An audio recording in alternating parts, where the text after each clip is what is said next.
But Trump wants to remove Harvard's tax-exempt status. This is some of the things that he had to say at a cabinet meeting with his secretary. Check it out. I don't think I've ever worked so hard to try to fire myself.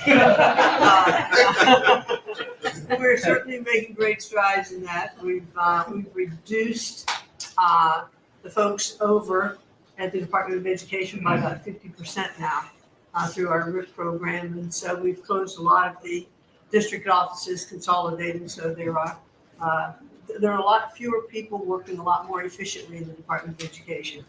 The commissioners of education in every state, and I was at a meeting with them not too long ago for not only our states but our territories. They are thrilled with the opportunity now to be able to have more control over the education in their states, to get rid of a lot of the red tape and regulation that's kept them from doing what they're doing. So we're seeing, I think, great improvements. We'll see test scores. I believe it'll take a bit for them to be able to go up, but I think now that they're going to have the opportunity to put in their own programs, we'll see that grow. At the same time, we've been focused on higher education for our universities. We've returned proper enforcement of Title IX protections to schools. We have stopped funding to Columbia, for instance, and some other schools for not only Title IX but Title VI infractions. And those are moving along. I think we've brought people to the table. They know that you're serious. You meant what you said. You're going to make changes. Yes, as Linda McMahon. McMahon. Campuses safer again.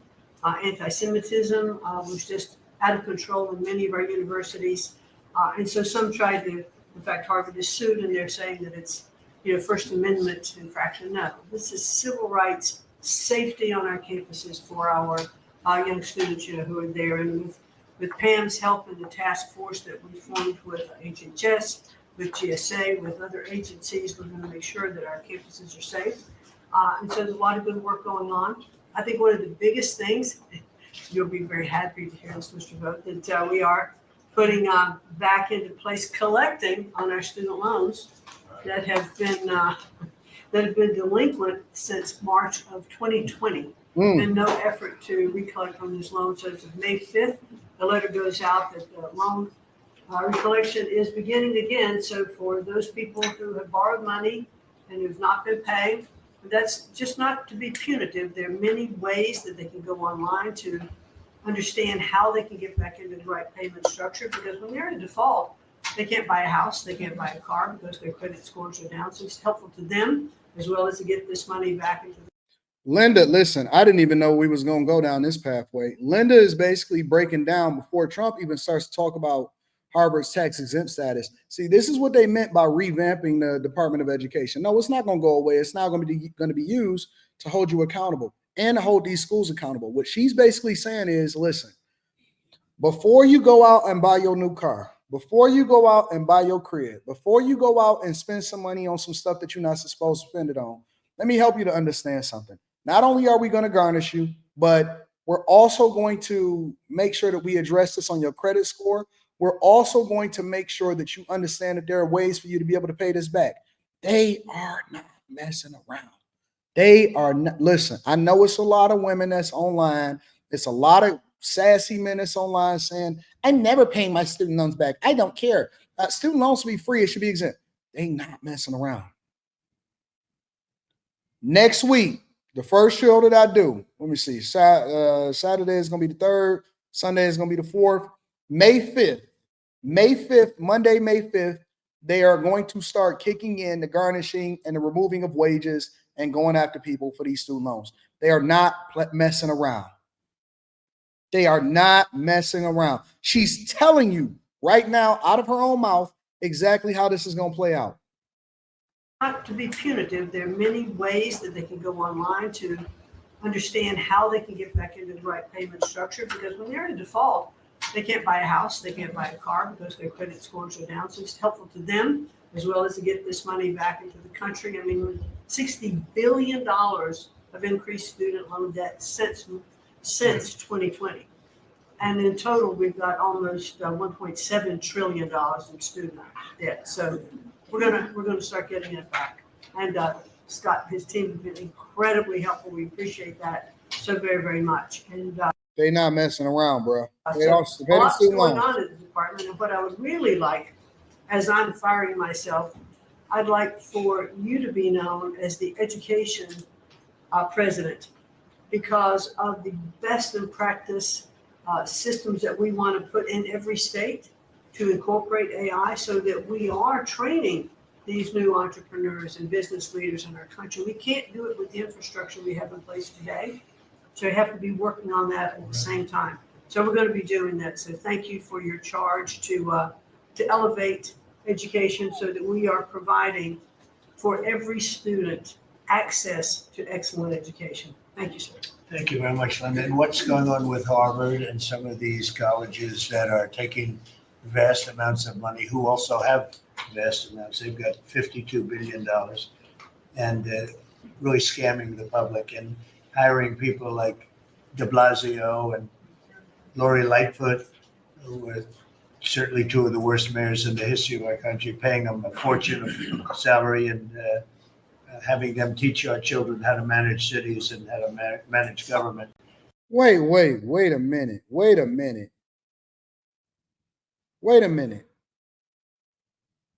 Harvard paid de Blasio and Lori Lightfoot to teach on how to manage cities, and they are some of the worst mayors of all time. New York, Chicago? No way. No freaking way. You're not going to sell me on that. That is crazy. That is no freaking way you're going to sit here and tell me that they actually paid them. They paid them money to go and teach students at Harvard? Oh, we really fell off as a country. Our universities, our prestigious universities have truly fell off. And let's be clear, everybody can get this work. The same way that I went off on, what was it, Morehouse?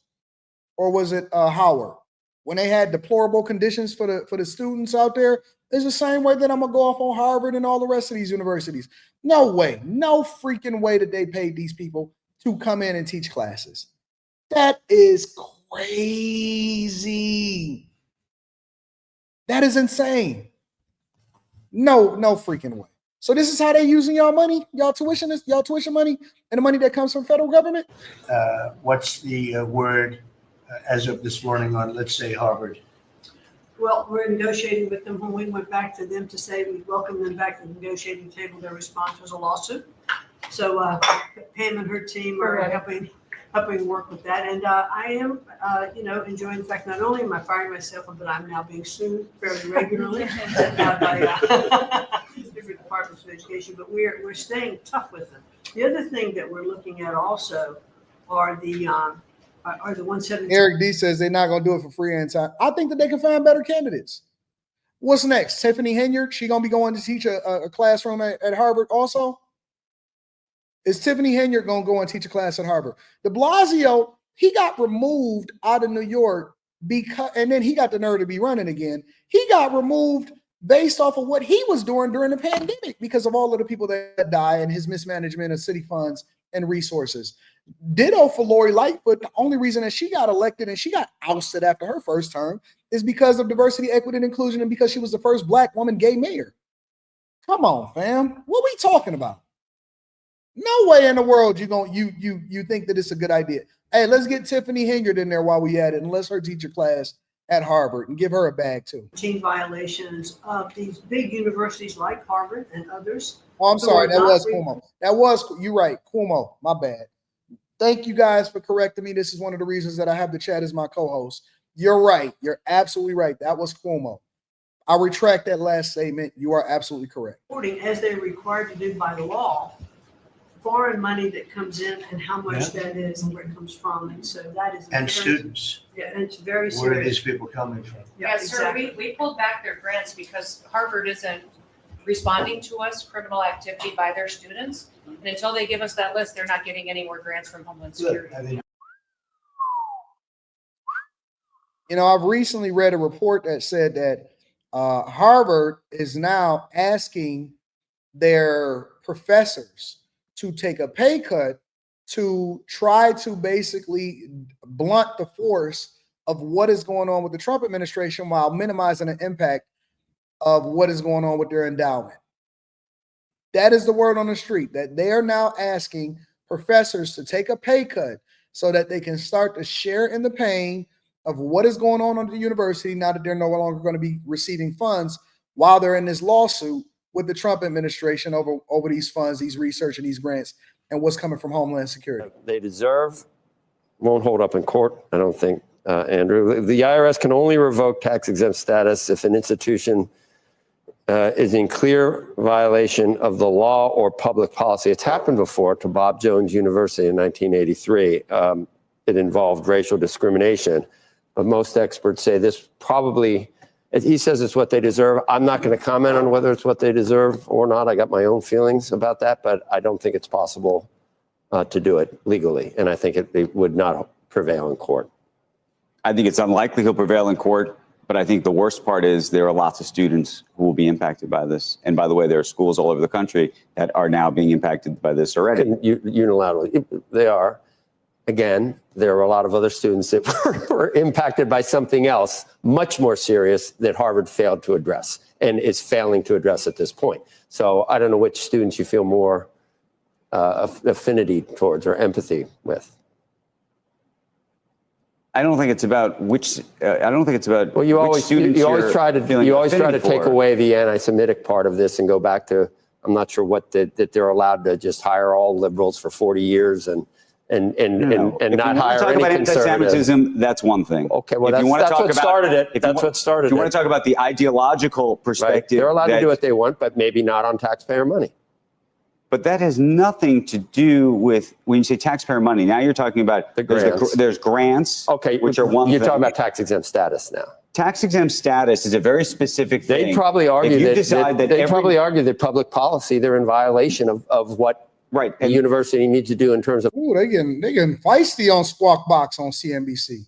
public policy with the way they operate. That's what the Trump, and it Look, won't hold this up. is just, but it won't hold up. It won't That's hold the, but that's the point. If it won't hold up, Because why maybe would they you can do put this? enough leverage to get them to so many other universities voluntarily complied. Harvard's fighting. Voluntarily. I mean, this is a shakedown. Okay, Let's whatever you not want say to call it. Let's not say it's nothing has been voluntary. It's like the whole thing is a shakedown. Could be a better world when it's all said and done. Okay. Ends justify the means. The ends justify the means. No, they don't. But that's what you would argue. If you can get more No, tolerance the ends on do not universities. justify the means. It is impossible. At some level, you have to believe it. Democracy is about a process. It is. This is not a democracy. We live in a republic that's governed by the Constitution, buddy. This is not a democracy. Even though we operate with a democratic process to elect who it is that we want in office to serve the needs of the people, this is not a democracy. This is a republic. I need liberals to understand that.